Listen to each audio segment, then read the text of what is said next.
Welcome to the election special.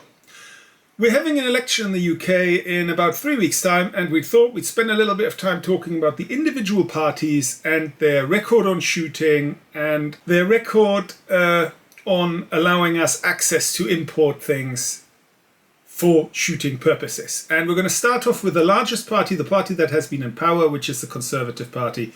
What is the Conservative Party record on shooting? Well, the Conservative Party likes to talk a good game about how it's very countryside friendly and friendly to shooting, but their actual record on legislation has been quite different. It was the Conservatives, for instance, that brought in the ban on semi-automatic rifles in the UK back in 1988. It was the Conservatives that brought in the handgun ban in early 1997. The Conservatives that more recently also brought in the ban on the Mars rifles and lever release rifles. And I loved my VZ. I really did. So for people who don't know what those are, they basically allowed the use of the blowback gas, discharge gas, to cycle the bolt one more time so you wouldn't actually have to manually cycle it. Pulling the trigger releases the bolt. So bang, click, bang, click. And of course they also rebranded a lot of the obsolete caliber handguns, the 44 Russian and the 41 Long Colt, as Section 1s, although you can't shoot them. Finally, I'd also say that the Brexit that the last election was fought on and campaigned on has not been a great success for us, has it? No. In the UK, we don't really manufacture our own primers. We don't manufacture our own powders. Very few projectiles are manufactured in the UK, maybe lead cast ones or some limited quantities of lead pistol calibers. But just about everything else comes from either the European Union or just outside the European Union, or some of it does come from the US as well. Yes, but we used to procure just about all our shotgun stuff from Siam, I think, in Italy, and they just categorically won't ship to us anymore. And we used to buy a lot of strange and weird and fun things of e-gun. And we're categorically cut out there. We cannot import a thing. Yeah, we're basically outside the single market. And for exporting, it's the same. We had a Greek customer the other day, and we actually jumped through all the hoops to put an export license together. He bought 70 quid's worth of product. We charged him 70 quid to get it to Greece. And when it showed up in Greece, was it UPS? It was UPS. Wanted another 400 euros for the privilege of importing it into Greece. So it has not been good for us under the Conservatives. Next then is the Labour Party. What is the Labour Party's history for shooting here in the UK?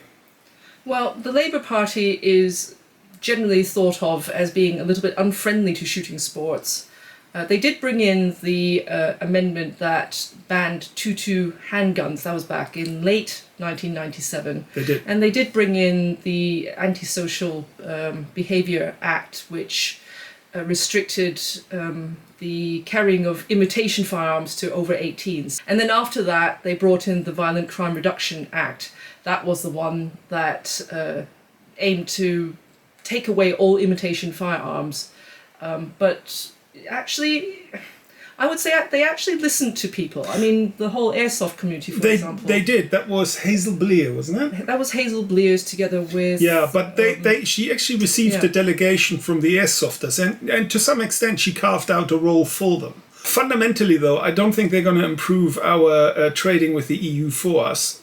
So again, it's a bit of a so-so. I don't think they're. Yeah, it's a bit meh, isn't it? Yeah, they're not going to be full-throated friends of shooting. Really, they might not completely ban us. But they're not going to help us much, are they? They did the fox hunting ban. They did, and I mean, I know that's not shooting, but I think there's a section of the Labour Party which likes to get one up on the. It feels like it. Yeah. Definitely does. It does have that. Anyway, let's leave the Labour Party and let's move on to the Liberal Democrats. Right. So the Liberal Democrats are sort of in the third party position. I mean, in the UK, it's generally a toss-up between whether the Conservatives get to be large enough to be in the government or Labour. And Lib Dems tend to come up sort of third, although in recent years it's been a bit less than that. So they're a bit of an underdog.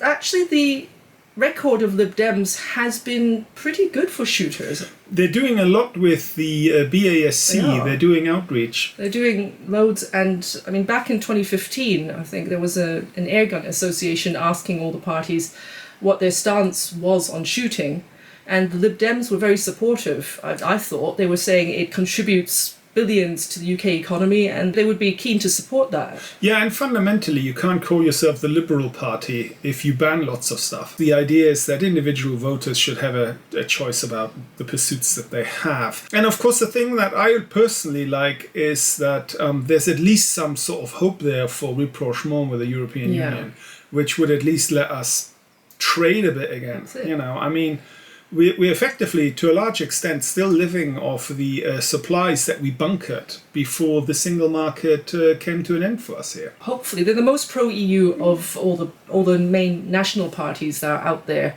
Yeah. And I think that would be a game changer for us. I mean, the gun trade is basically made up of lots of small businesses. Well, And- Dolphin Arms complained that he couldn't get... that it was hard to sell gun barrels into the EU, and that had once been one of the big sort of markets to sell But into. we used to export to the EU inert ammunition like mad. Yeah. We don't do anything like that anymore. No, because we're outside the single market, and so all of a sudden, what you think of as an innocuous kind of inert object, well, it actually has parts which could be used in military items, and all of a sudden, the whole burden of export licensing falls straight on you, and small businesses all over the place don't have the manpower to deal with that. Next comes the Green Party. Yes, well, the Green Party, I think they have once said, admittedly a few years ago, that they were generally in favour of banning hunting, banning shooting sports, and they didn't really see any point in any of those pursuits because they felt they damaged the environment. The Green Party is a very strange one. They, for example, there have been councils that banned wind farms and solar panel farms on their land, and they generally have a sort of streak for, you almost have to apologize for being human. You mustn't touch nature in any way, shape or form. Yeah, you should feel guilty for actually occupying the land. Yeah, they're not really. I always fundamentally thought that the Greens were all out, we got to do something against climate change. Yeah. I think it's actually more complicated, it's more nuanced. It's almost like they're strangely conservative in some ways. Fundamentally, they only really have one MP anyway, so it's very difficult to judge, but I don't have the impression that they're going to be particularly good for us. That brings us finally to Reform then. Where do you think Reform stands in regard to shooting in the UK? Well, I think Reform put out a shooting-friendly image. It does seem to suit their leader, Nigel Farage's kind of decent guy down the pub image. But realistically, I don't think they have anything to offer shooters. I mean, they say a lot, but it's never backed up by anything. There's always... Nigel Farage for me is always about grievance and the journey. It's never about the destination. So when it was the whole Brexit thing, you could never pin him down whether he wanted to stay in the single market, he wanted to stay in the customs union, he wanted to have a trade deal, or it was only about, we'll just be like Norway, until it wasn't about Norway. Yeah. And so fundamentally, I don't have him down as trustworthy. No. And I mean, there were so many people who thought if they voted for Brexit or they voted for his party, whichever one he chose to be at that time, they'd get their handguns back. I don't know what that was about. You can have handguns in Germany. Yeah. You can have handguns in the Czech Republic, everywhere. Poland. It's a local law. It's a British law. It's got nothing to do with the EU. But there were a couple of other things that people thought they're going to get all sorts of stuff back, and fundamentally, it hasn't happened.